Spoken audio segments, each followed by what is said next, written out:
A nossa história é muito além do que imaginamos. Respeita pra quem tem, pra quem tem, pra quem tem.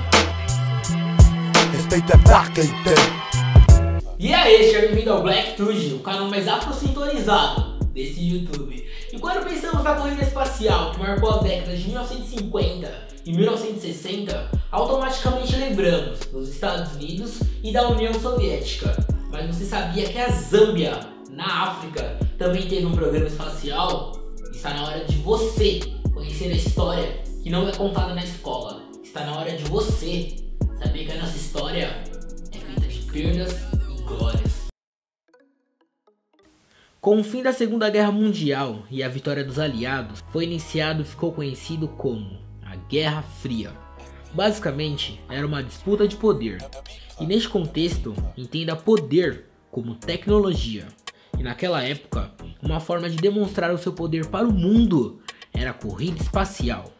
Americanos e soviéticos foram surpreendidos com um terceiro participante, digamos, um azarão, que ousou desafiar as grandes potências, colocando no mapa e na história o seu país e seus astronautas. A Zâmbia. Em 24 de outubro de 1964, a Zâmbia conquistou sua independência da Inglaterra, após muitos anos de exploração das suas riquezas minerais, principalmente o cobre, que foi utilizado na Revolução Industrial da Europa. A própria Zâmbia não se beneficiou dessa quantidade significativa de riquezas, o que gerou na organização de grandes grupos de trabalhadores em sindicatos e movimentos de reivindicações, levando ao surgimento dos movimentos nacionalistas de luta pela independência. Grupos rebeldes surgiam por todo canto, e um desses grupos tinha um ex-militar que lutou na Segunda Guerra Mundial pelo Império Britânico, Eduardo Macuca Nyokolozo, que teve um grande interesse em ciência e tecnologia durante seu serviço militar. Quando voltou para casa, lutou pela independência da Zâmbia e fundou a sua própria escola. Nessa época, a Zâmbia só tinha o seu orgulho nacional e Nyokolozo acreditava no futuro do país, mais do que qualquer um. Em 1960, Nyokolozo anunciou ao mundo a criação da Zambia National Academy of Science, Space Research and Philosophy, agência da qual era autoproclamado diretor-geral e tinha um objetivo muito claro: derrotar os Estados Unidos e a União Soviética e ser o primeiro a chegar à Lua. When will you fire off your first rocket and where will you send it to? I will fight from Lusaka and it will go straight to the moon.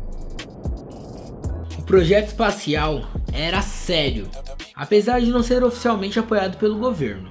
Os voluntários do programa foram chamados de afronautas, nome que ele mesmo criou. A base de treinamentos era uma fazenda a 11 km de Lukasa, a capital do país. Os candidatos a afronautas treinavam fazendo exercícios diários, rolando por uma colina dentro de barris de 200 litros para simular a reentrada e o aspecto da ausência de gravidade. Ele tinha certeza de que o sucesso desse programa provaria ao mundo que os zambianos não eram inferiores a nenhum homem na tecnologia espacial, criando um foguete chamado de Dekalu, em homenagem a David Kuanda, primeiro presidente da Zâmbia, em formato de tambor e feito com alumínio e cobre. O então diretor da Academia Zambiana de Ciências pediu financiamento oficial ao governo para o seu projeto, que foi negado, mas ele não desistiu, e tempos depois pediu financiamento de aproximadamente 7 milhões de libras zambianas à Unesco. Sua carta de solicitação de financiamento foi publicada no jornal de maior circulação do país, o que ajudou a despertar uma pequena atenção do mundo ao programa espacial. Além de treinarem suas habilidades físicas e mentais em exercícios de reentrada nos túneis, tinham a árdua missão de treinar em artesanato e a construção de naves em seu sistema de propulsão baseado em catapultas. Nesse período, Nyokolozo ficou mais ambicioso ainda. Enquanto a corrida espacial dos americanos e dos russos mirava a Lua, ele agora queria mandar o seu foguete para Marte. levando uma garota de 17 anos, Maata Muamba, junto com 2 gatos treinados, e também um missionário para evangelizar os marcianos, que depois de muita observação com seu telescópio, decidiu serem bem primitivos. Mas ele avisou, não deveriam forçar o cristianismo. Os marcianos deveriam aceitar Jesus de livre e espontânea vontade. That's one small step for man, one giant leap for Zambia. Nokoloso tentou se candidatar a prefeito de Lukasa, capital da Zâmbia. Os seus planos envolviam encher a cidade de escolas, bibliotecas e centros de pesquisas. Ele queria transformar a cidade em uma Nova York ou Paris. Mas como qualquer candidato que promete investir em ciência e cultura, ele foi derrotado por algum populista. Depois de quase um ano de muita luta e com verbas negadas pela Unesco e sem conseguir investidores internacionais, o projeto foi perdendo força. Nokoloso alegou que seu foguete foi sabotado por forças externas, que espiões soviéticos e americanos rondavam seu centro espacial, tentando roubar sua tecnologia e também seus gatos treinados. Digamos que essa é a parte mais difícil de acreditar em toda essa história.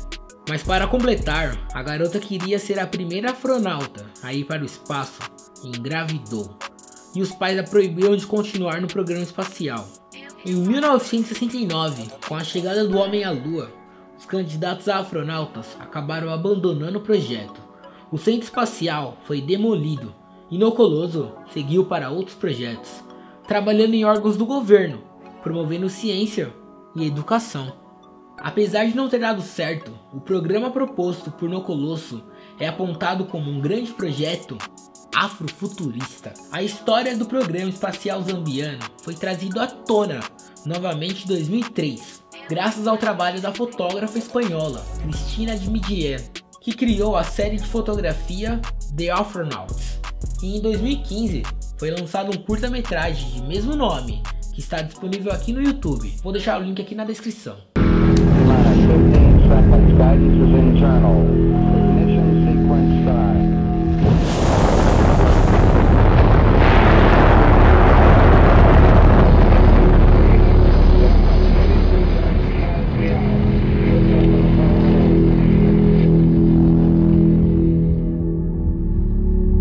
Nokoloso era admirado como um grande sonhador, um homem que defendia ardentemente a ideia de que a Zâmbia poderia ser um grande país e o seu povo não era inferior a nenhum outro. Sabemos que o plano dele nunca daria certo.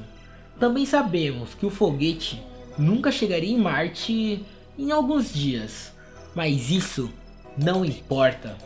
Ele ousou sonhar e acreditar em um futuro melhor, enquanto todos sobreviviam de um dia até o outro, olhando para o chão.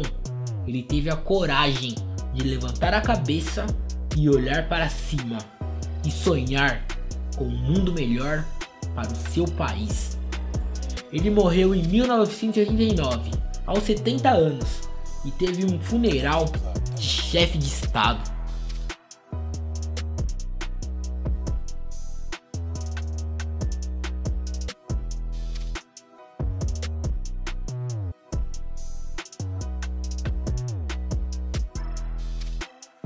E aí, curtiu o vídeo? Falei que essa história não era contada na escola, né? Quer saber mais histórias desse tipo? Então fortalece no like e comenta aqui nos comentários. Também que você quiser deixar alguma sugestão ou dica, isso realmente faz toda a diferença e ajuda muito aqui no canal. Então seguimos juntos, porque juntos somos muito mais fortes e mais informados também. Falou! Pantera Negra fez o nosso mundo, o mundo real, imaginar como seriam as coisas se a África nunca tivesse sido escravizada. Porque alguma coisa parecida com Wakanda poderia existir na África. Foram a colonização, a escravidão e as guerras que viriam como consequência dessas coisas que soterraram qualquer chance de transformar essa utopia em realidade.